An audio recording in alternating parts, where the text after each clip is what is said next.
Bonjour chers collègues, alors c'est Sylvain de Une app par jour et maintenant uneappparjour.com et aujourd'hui j'aimerais faire le point avec vous sur les extensions qu'il vous faut ajouter à votre navigateur Chrome pour bien travailler dans Google Meet. Parce que si on se réfère au début de la pandémie, on avait besoin de beaucoup d'extensions pour que Google Meet soit efficace. Il fallait ajouter des extensions pour pouvoir lever la main, rajouter des extensions pour pouvoir voir tous nos élèves, rajouter des extensions pour avoir des breakout rooms. Donc il y en avait plein. Maintenant, la réponse, c'est en fait théoriquement aucune extension. C'est-à-dire que si vous avez une version pro de Google Meet, vous avez toutes les options dont vous avez besoin. Le problème, c'est qu'on n'a pas tous la version pro et j'en suis. Donc, il me manque des options. Lesquelles? Maintenant, vous avez besoin d'une extension pour pouvoir gérer la prise de présence de vos élèves parce qu'on n'a pas nécessairement toujours le temps de valider qui est-ce qui est là, qui est-ce qui n'est pas là, surtout sur des plus grands groupes. Ensuite, ça va vous prendre une extension ou une façon de procéder pour faire des breakout rooms si vous avez une version de base de Google Meet. Et c'est pas mal tout. Donc, si vous avez la version Pro de Google Meet, vous allez voir, et là, je vais me mettre en partage d'écran, vous allez voir que vous avez accès à la prise de présence directement dans les commandes de l'autre. Et de mémoire, ils vont être ici dans le bas. Donc, vous devez cocher si vous voulez qu'il y ait une prise de présence qui se fasse.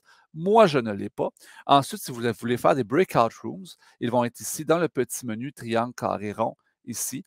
Et il va être ajouté ici de faire les breakout rooms. Vous voyez bien que je ne l'ai pas dans ma version.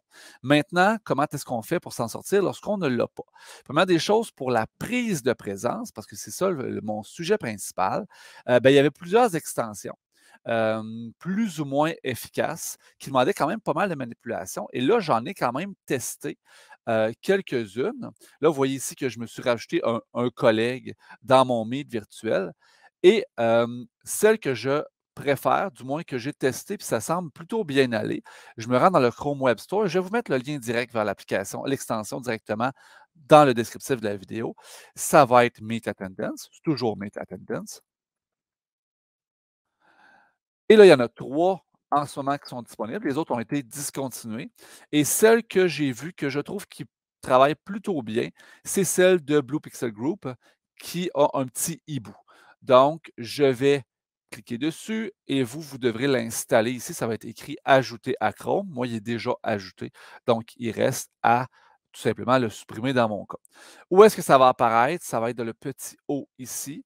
Puis votre petit hibou, ce qu'il fait, c'est qu'il vous dit qu'il prend automatiquement les présences et que quand tu vas fermer ton Meet, il va y avoir un nouvel onglet qui va s'ouvrir et qui va te donner les présences. Donc, ça, c'est pour mon Meet Attendance.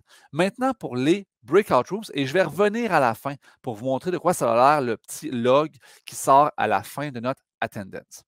Maintenant, pour les Breakout Rooms, 2 façons de procéder pour les Breakout Rooms, si vous n'avez pas les Breakout Rooms inclus dans Meet. La première, et la classique, c'est l'extension qui s'appelle Google Meet Breakout Rooms. Je vais vous mettre le lien aussi, en fait, dans ma vidéo. Je la fais apparaître juste ici. Donc, vous avez le lien vers mon ancienne capsule sur les Breakout Rooms. Ça n'a pas vraiment changé avec la mise à jour de Meet. Ils ont mis à jour l'extension. Ce que ça vous permet, c'est d'ajouter ce petit bouton-là ici dans le bas qui, lui, vous permet de couper le volume d'un onglet dans Chrome. Donc, vous pouvez avoir plusieurs onglets ouverts en même temps. Le problème avec cette extension-là, c'est le suivant, c'est que quand votre ordinateur a une capacité de mémoire un peu limitée, c'est possible que ça plante totalement. Et quand ça plante, ça ne revient pas. C'est-à-dire que soit vous n'avez plus aucun son de vos élèves, peu importe le breakout rooms, soit vous avez le son de tous les breakout rooms en même temps, vous n'êtes plus capable de le couper. Donc, c'est un ou c'est l'autre quand ça plante. Quand ça fonctionne super bien.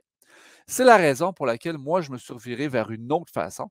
C'est-à-dire que je travaille dans Microsoft Edge pour ouvrir des breakout rooms maison. J'utilise toujours les mêmes et j'ai d'ailleurs fait une capsule à ce sujet. Elle va aussi apparaître juste ici, en haut. Donc, vous pouvez aller voir cette autre capsule sur une autre façon de faire des breakout rooms avec Microsoft Edge.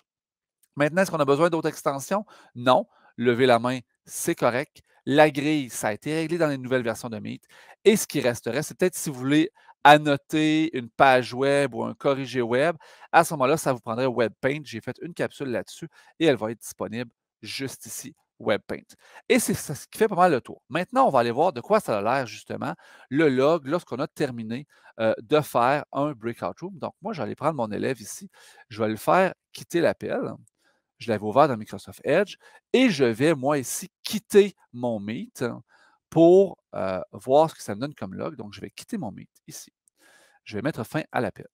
Et là, ça ouvre un nouvel onglet, ici, automatiquement, qui va me donner l'heure à laquelle les élèves sont entrés dans mon Meet, l'heure à laquelle, le temps qu'ils ont passé dans mon Meet, et je peux exporter ce fichier-là sous la forme d'un CSV. Un CSV, c'est un fichier avec des chiffres séparés par des virgules, mais ça s'ouvre dans Microsoft Excel. Donc, ce n'est pas très beau, la version Excel. Donc, c'est basique. Cependant, cette version-là, elle est vraiment super efficace. Donc, vous pouvez valider si tous vos élèves sont là. C'est simple. Si jamais vous oubliez de prendre vos présences, on ferme ça. Ah, oups! Bien, c'est sauvegardé. Hein? C'est sauvegardé sur un lien auquel on accède en cliquant sur le petit hibou et en cliquant sur Open Meetings History. Et à ce moment-là, vous allez avoir tous vos meets. Et ce que vous pouvez faire aussi, c'est revoir les participants par ici. Et vous pouvez faire une édition et changer le nom. Donc, par exemple, j'ai le groupe 103 du 21 décembre. Bien, à ce moment-là, je sauvegarde et je vais avoir un nom pour pouvoir y revenir plus tard aux présences si jamais il s'est passé quelque chose de croche.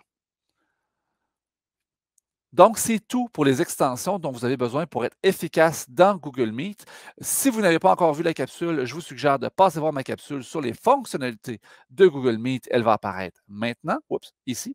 Et sinon, bien entendu, passez voir mes autres capsules sur une app par jour YouTube, Facebook, ainsi que mon nouveau site Internet, uneappparjour.com. Sur ce, bonne soirée.